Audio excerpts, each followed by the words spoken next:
So if you want to evolve yourself, if you want to manage your mindset, which you have to do before you master your mindset, then you have to master the art of awareness first. You have to master your intentions. You have to manage your behavior. All right. Hey, everyone. Hope you're doing great. Coming together in a time of change and uncertainty, a time of fear. Tell me if I'm on the right path here, but there's so much going on in the world right now, right?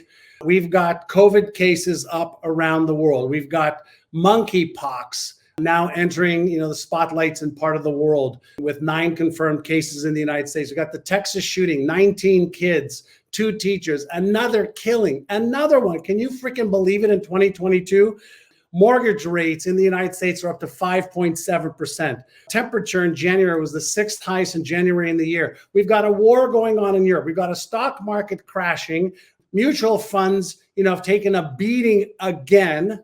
People have been, doing well in the stock market and real estate for the last, 12, 13 years. All of a sudden, we're getting hit again. Is anybody else feeling too much change at the same time? Too many uncertainties? Is anybody feeling that? But you can't put your head in the sand either when all of this stuff is happening. So it's great to focus on the positive.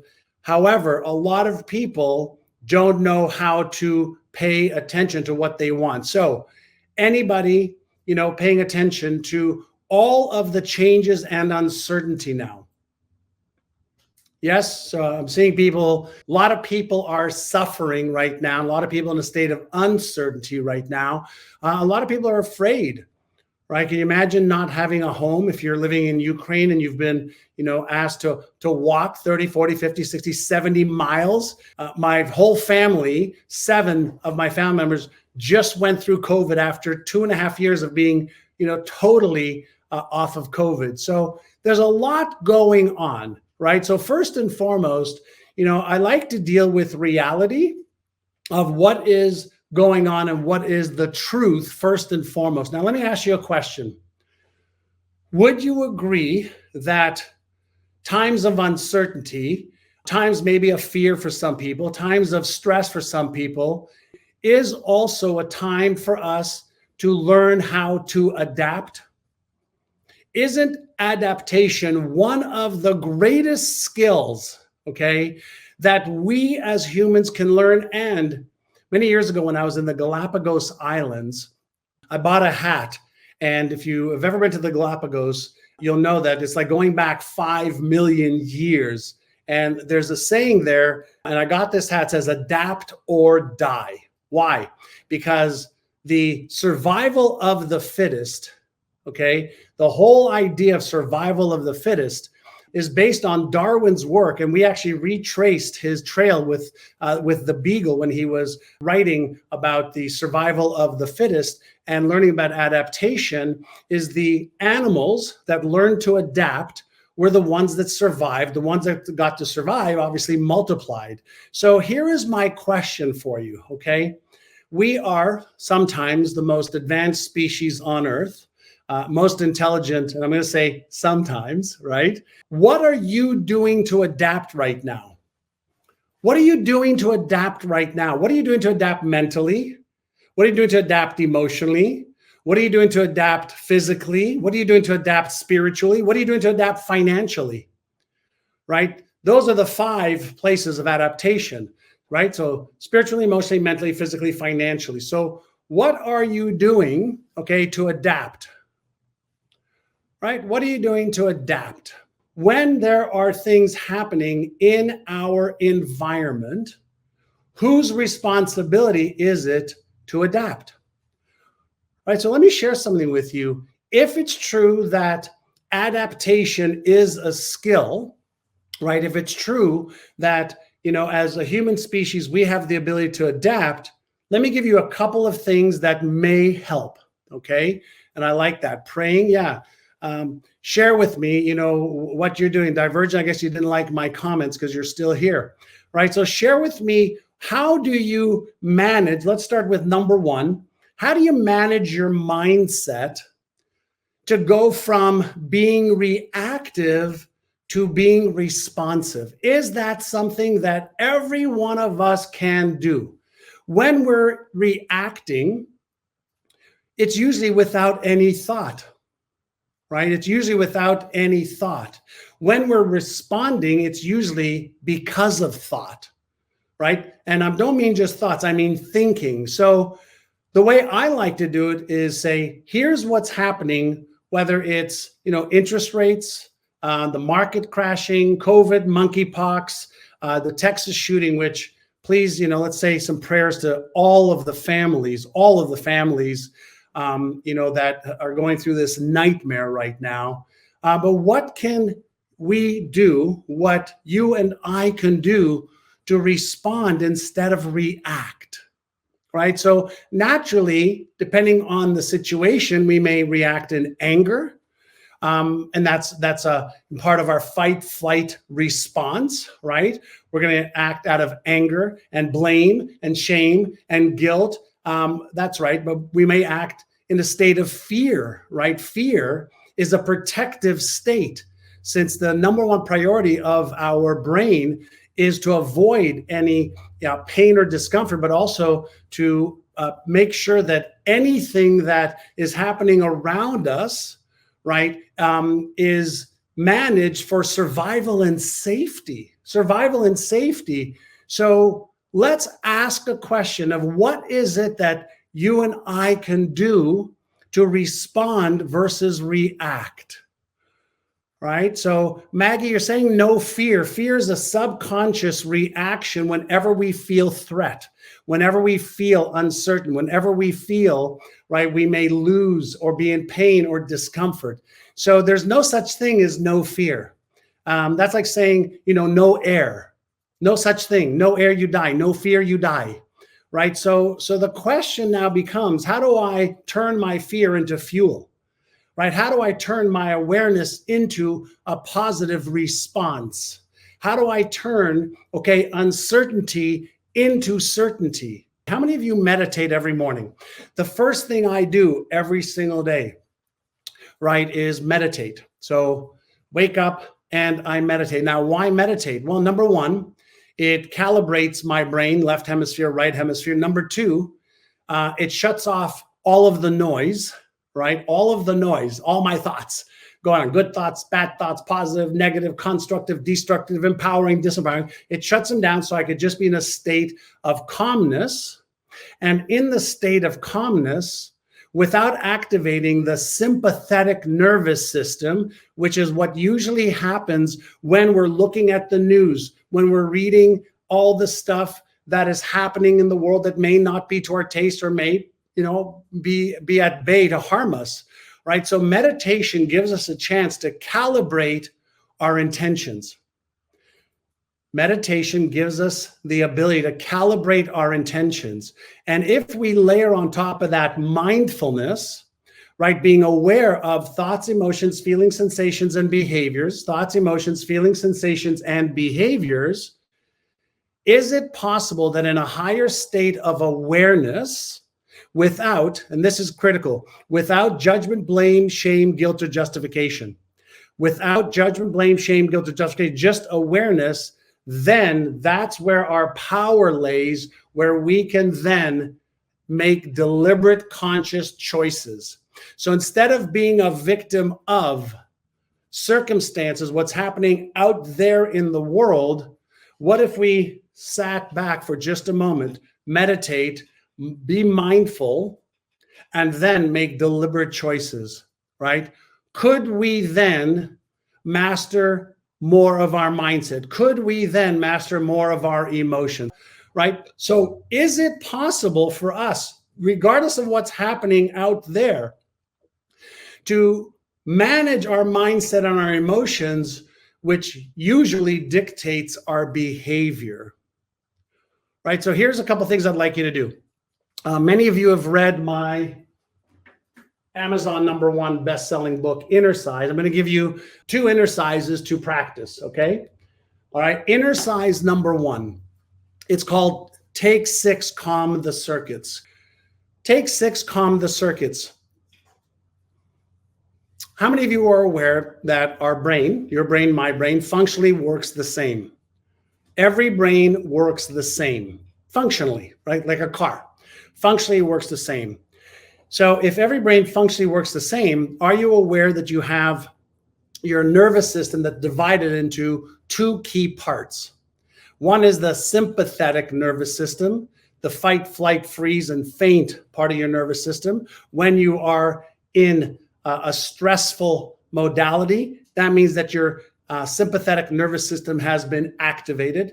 But we also have another part of our nervous system called the parasympathetic nervous system, which is our calm to respond, or digest, where things are taking, a lot more time slowly. So there's a slow system and a fast system. So sometimes we need that sympathetic nervous system, when we need a little kick of adrenaline or cortisol, right? Norepinephrine, et cetera. Those are the like get going high stress, okay? Like caffeinated feeling that we have. Now, the good news is that's when we're reacting very, very, very quickly.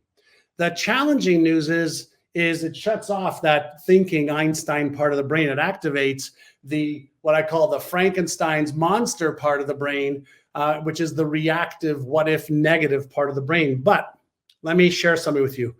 What if every hour for 5 minutes, you took a little bit of time and you just did some breathing exercises? Now, let me show you. Take 6, calm the circuit exercise number 1. Since when we are in a stressed state, fearful, worried, anxiety, doubtful, we're usually breathing shallowly, right? We're usually myopically focused, okay? And micro focused versus macro focused.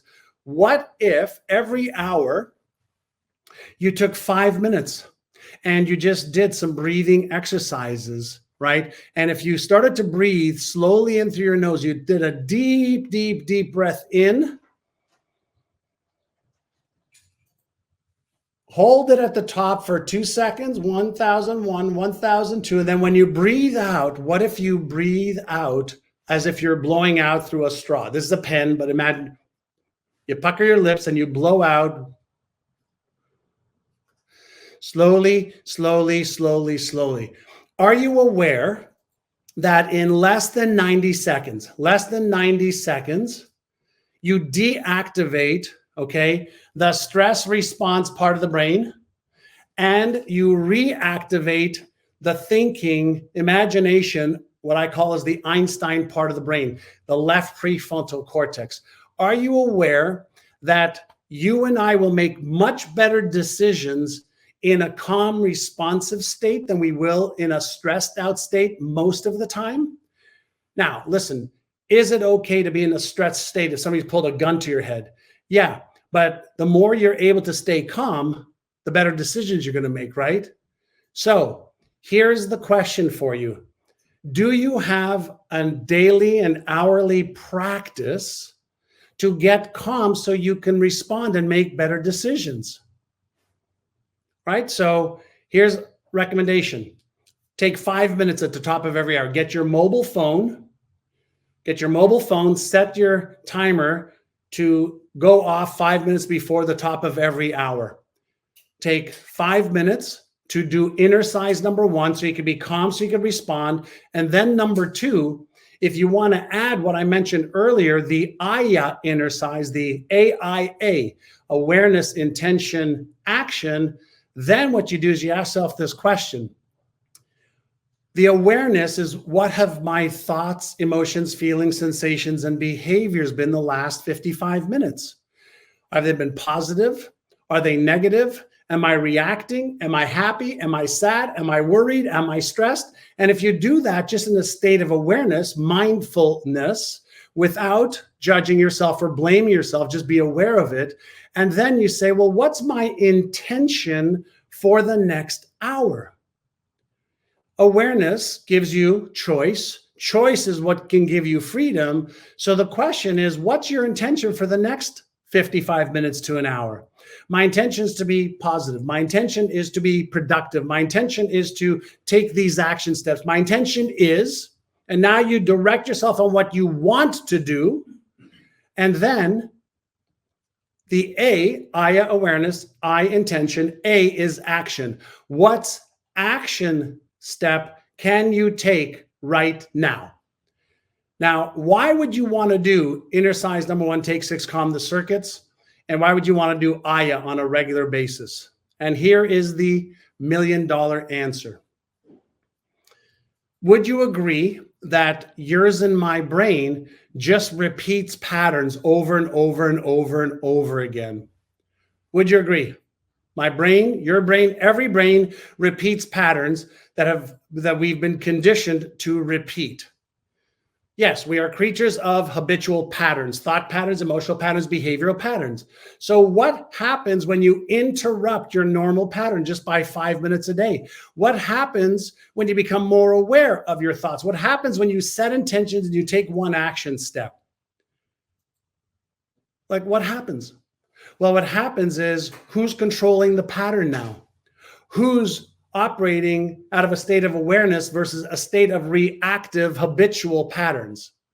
And that is you. So if you want to evolve yourself, if you want to manage your mindset, which you have to do before you master your mindset, then you have to master the art of awareness first. You have to master your intentions. You have to manage your behavior.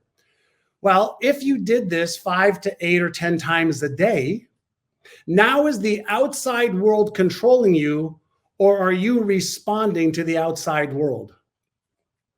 Right? Which one?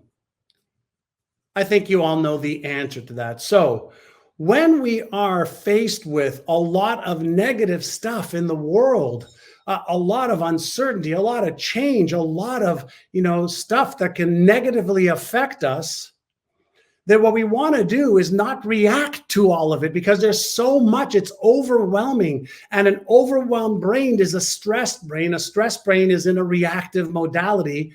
And here's something to remember. You and I will always react based on our highest level of training. You and I will always react automatically based on our highest level of training. Most human beings have not been taught to be aware. Most human beings have not been taught to set intentions every hour. Most human beings are not good at giving themselves an instruction and following through to completion. So how do you start? Well, you start with some daily exercises, right? Some daily exercises. You start to practice every single day. And so what I'm not saying is that there isn't stuff happening out there. There isn't stuff happening in your life. But what I am saying is, are you reacting or are you responding?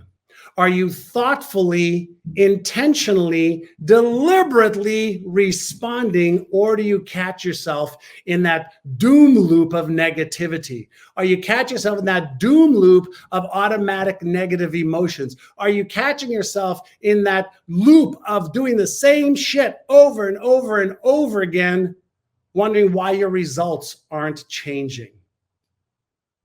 All right, so listen, people invest time with me, money with me, for me to give them, help and guidance so that they can master their mindset, master their emotions, master their behaviors, which then takes care of their results.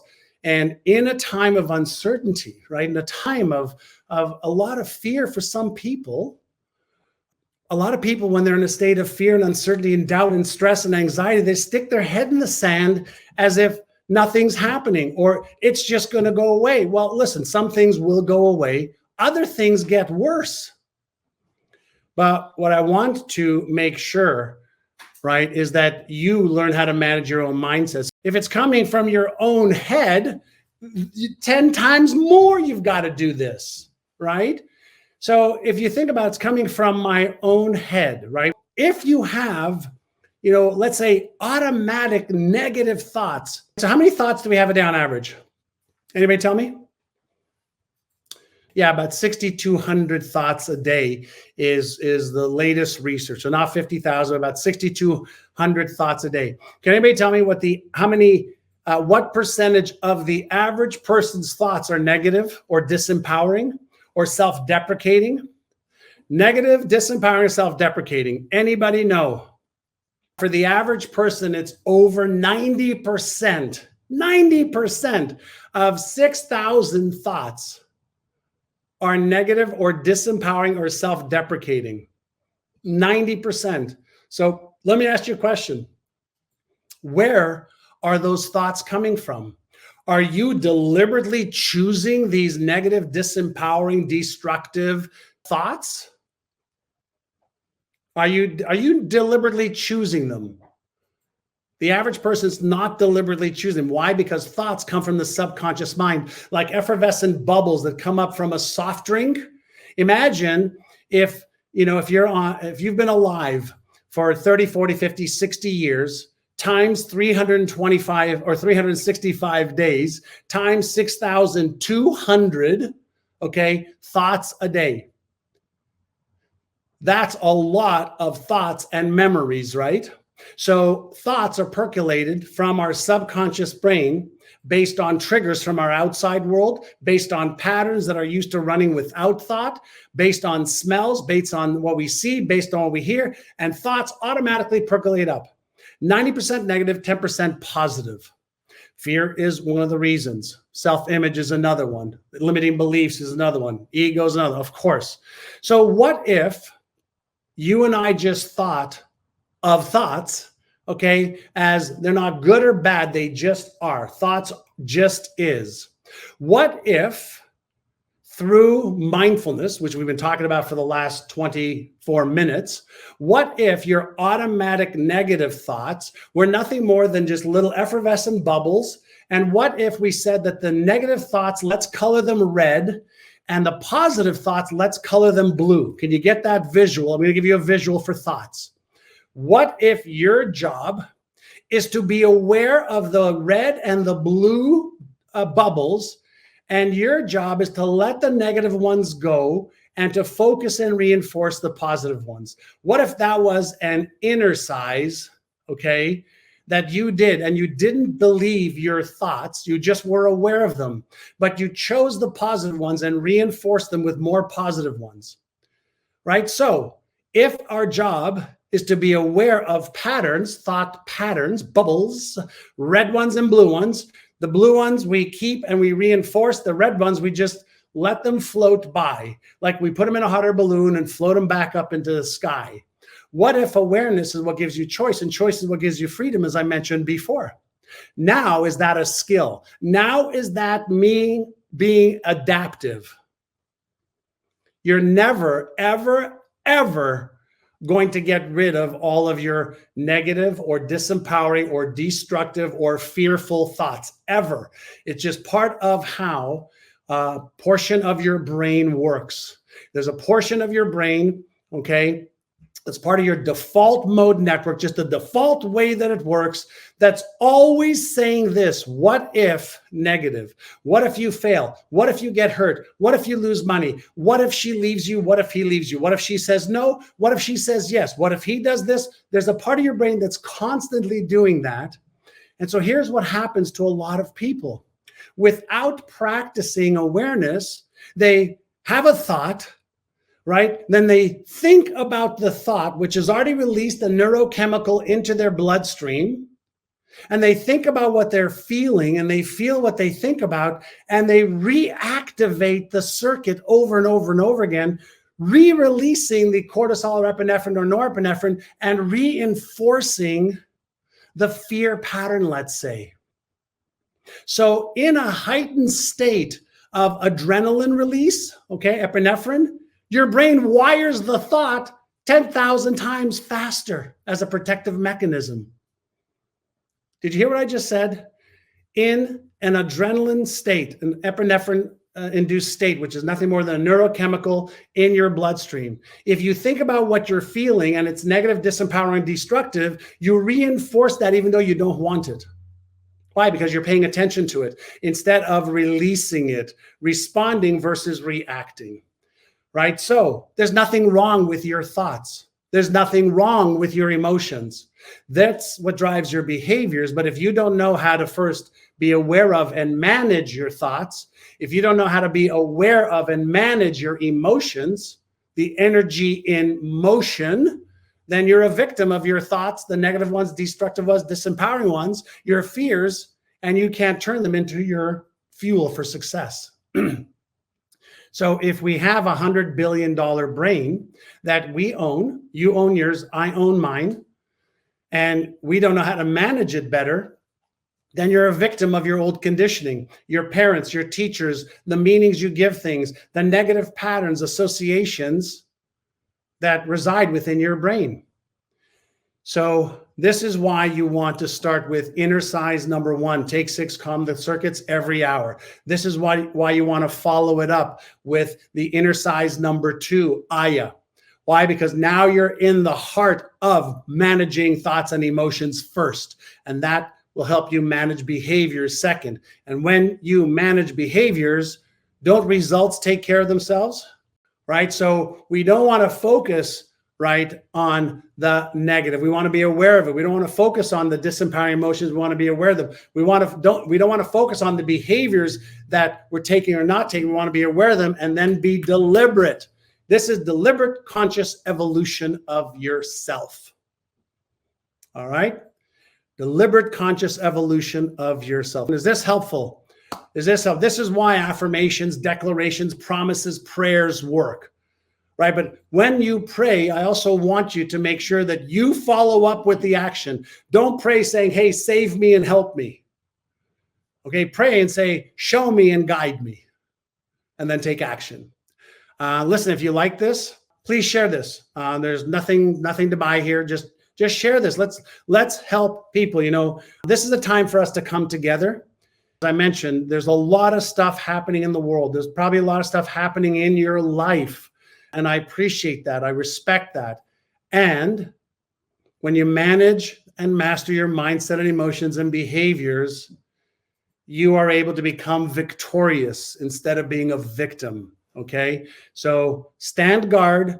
Okay. Stand guard at the forefront of your mind. This is what creates an empowered life or a disempowered life. Okay. You know, listen, I don't know whether you believe that we are all connected.